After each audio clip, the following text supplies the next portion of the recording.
है तो कड़वा बोलने का मन होता है, किसी के लिए गाली बोलना, कड़वा बोलने का मन। क्रोध आता है तो कड़वा बोलने का मन होता है, किसी के लिए गाली बोलना, कड़वा बोलने का मन होता है और हिंसात्मक वृत्ति जागृत होती है। भगवत स्मृति का लोप होने लगता है। क्रोध तभी हावी होगा जब हम भगवत विस्मरण कर देंगे।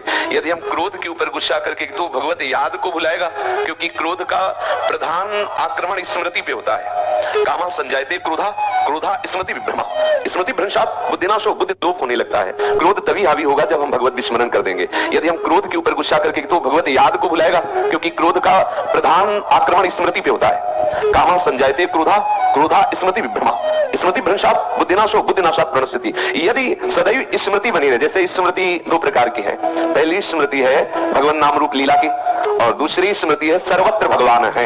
ये दो प्रकार की स्मृति, दोनों में से किसी एक में होंगे तो आप क्रोध पर विजय प्राप्त कर लेंगे। यदि ये स्मृति में आपके है कि नाम चल रहा है, रूप चल रहा है, ये छूटे ना तो आप क्रोध को सह जाएंगे। और यदि स्मृति चल रही कि सामने वाला जो हमें क्रोध दिलाने की चेष्टा कर रहा है मेरा प्रीतम ही है, तो आप क्रोध पर विजय प्राप्त। और क्रोध का प्रभाव है कि वो स्मृति को नष्ट करता है। अगर ये दोनों प्रकार की स्मृति में चूक हो गई तो फिर बुद्धि हमारी पतित हो जाएगी और हमसे ऐसे आचरण, ऐसी वाणी, ऐसा संकल्प बनने लगेगा जो हमारे साधन भाव को लुप्त कर देगा, गुप्त कर देगा, हमें आनंद का नाश करने वाली वृत्ति परास्त कर देगी। कि क्रोध बड़ा है या क्षमा। अगर हमारे साथ कोई दुर्व्यवहार करता है तो मुझे क्रोध से विजय प्राप्त करनी चाहिए या क्षमा से। तो उन्होंने कहा कि दोनों अपनी जगह ठीक है। ना तो सदा क्रोध ही करना चाहिए और ना सदा ही कोमल बने रहना चाहिए। विवेक पूर्वक देखना चाहिए कि इस समय आवश्यकता किसकी है, तेज धारण करने की या शांत होकर सहने की। जो इस विवेक को नहीं धारण करता है वो अपने सत्मार्ग को खो देता है। अब आपकी गुरु निंदा कोई कर रहा है, इष्ट निंदा कर रहा है, धर्म विरुद्ध आपके साथ व्यवहार कर रहा है, एक बार क्षमा करने का अवसर है। पहली बार जिससे मिले और वो गलती कर रहा है तो उसे क्षमा कीजिए। एक बार सुनो, सावधान, अब दोबारा शब्द नहीं, एक बार क्षमा। अगर दोबारा तो आपके सामर्थ्य हो तो जबान बंद कीजिए, कान बंद कीजिए, वहां से निकल जाइए। दंड देने की सामर्थ्य अपने लोगों में नहीं है, क्योंकि ईश्वर दंडधारी है, हम उनके दास हैं, वो देख लेंगे। अपने को हट जाना चाहिए। उस सभा में, जिस सभा में अधर्म बर्ताव हो रहा है, यदि आप बैठे रहे तो उसी अधर्म के आप भी भागी बनेंगे। जिसमें संत निंदा हो रही, भगवत निंदा हो रही है, अगर वहां आप चुपचाप बैठे हैं, विरोध नहीं कर रहे हैं, तो वही पाप आपको भी लगेगा जो निंदा करने वाले को लगेगा। इसलिए या तो उठ के वहां से चल रहे और या फिर उसका विरोध करें, सभा में खड़े होकर उसका विरोध करें कि आप ऐसा नहीं कर सकते। इसके करने से आप पाप से बच जाएंगे। अवसर देख करके कभी कभी शांत होना पड़ता है और कभी कभी भयंकर रूप धारण करना पड़ता है। इससे वो अपने परमार्थ को बचा लेता है। जिसने कभी तुम्हारा एक बार उपकार किया हो जीवन में, बड़े से बड़ा अपराध बन जाए तो उसको एक बार माफ कर दीजिए, क्योंकि उसने उपकार किया। कभी थोड़ा भी तुम्हारा हित किया है और उससे यदि अपराध बन जाए तो पहले के उपकार का स्मरण करके बिना दंड दिए उसे छोड़ देना चाहिए। इससे तुम्हारा क्षमाबल बढ़ेगा। जिससे अनजान में अपराध हो गया है आपके साथ, उसे पता नहीं था, उसको क्षमा कर दीजिए। क्योंकि सबके लिए सर्वज्ञता सुलभ नहीं है। वो ज्ञानी है, अज्ञान के कारण अपराध बन गया तो क्षमा कर दीजिए।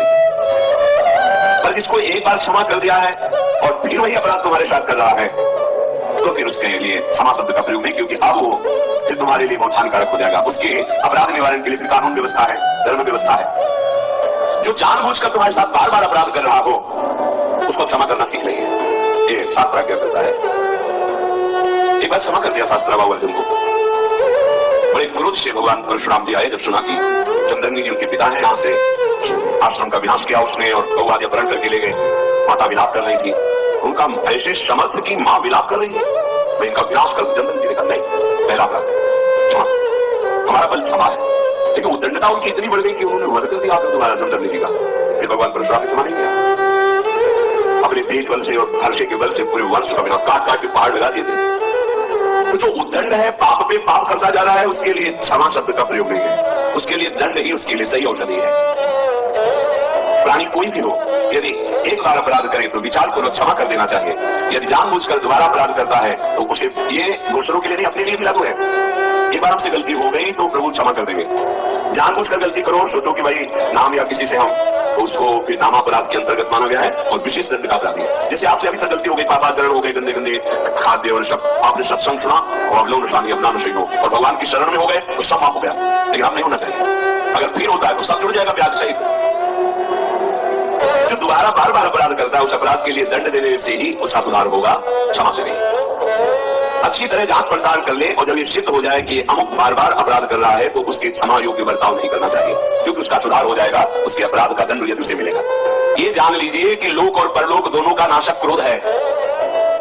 क्रोध जीतने से उन्नति होती है, क्रोध के वशीभूत होने से अवनति होती है। जो जितना क्रोध को अपने काबू में कर लेता है वो उतना ही परमार्थ पथ में आगे बढ़ जाता है। जगत में जो छोटी छोटी बातों में क्रोध करने लगते हैं उनका पतन हो जाता है। इसलिए उपासक को चाहिए कि सर्वनाशक इस क्रोध को पीना सीखे। जब गुस्सा आवे पीना सीखे। देखो, तेज और क्रोध में अंतर होता है। क्रोध होता है कामना के बाद और तेज होता है धर्म संबंध से। जब कोई धर्म का नाश कर रहा हो, जब कोई आराध्य देव, इष्ट देव, गुरुदेव आदि की बात हो, उस समय भागवतिक तेज होता है। और जब हमारी किसी वासना पर प्रहार होता है, हमारी इच्छा पर, फिर जो क्रोध होता है उसे पीना सीखना चाहिए।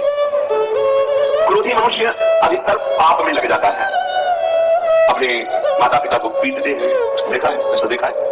क्रोध के वशीभूत होकर पूज्य जनों का अपमान करते हैं, क्रोध के वशीभूत होकर के जिनकी स्तुति करना चाहिए उनकी निंदा करते हैं, गाली देते हैं।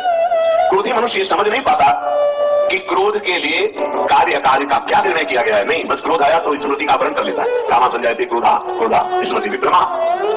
क्रोध अगर अपनी चरम सीमा पे आ जाए तो अवध्य पुरुष की भी हत्या कर देता है। जिसकी पूजा में हमें तत्पर होना चाहिए उसका वो वध कर देता है। क्रोध अगर और बढ़ जाए तो अपने आप को भी आत्महत्या कर सकता है और यमलोक का अतिथि बनकर बहुत दुर्गति को प्राप्त होता है। क्रोध, इन दोषों को देख करके उपासक को चाहिए इस लोक और परलोक में परम कल्याण के लिए क्रोध को जीतना सीखे। जब तुम परमार्थ में आगे बढ़ोगे तो तुम्हारा अध्यात्म बल बढ़ेगा, तो उसमें तुम्हारे अध्यात्म बल को छीन करने के लिए माया ऐसी रचना रचेगी जिससे तुम्हें क्रोध आवे। घटना, व्यक्ति ऐसा क्रोध, ऐसा देखा भी जाता है, बहुत जल्दी क्रोध आता है। अपने और पराये दोनों के हित का विचार करके स्वयं चिकित्सक बनकर अपने क्रोध की चिकित्सा कर लेनी चाहिए। यदि मूढ़तावश तुम क्रोध पे क्रोध ही करते रहे तो तुम्हें क्लेश भोगना पड़ेगा, तुम्हारे सुकृत नष्ट हो जाएंगे। चित्त को वश में करना उपासक का परम धर्म है, पर जो क्रोध का ही वर्ण किए रहता है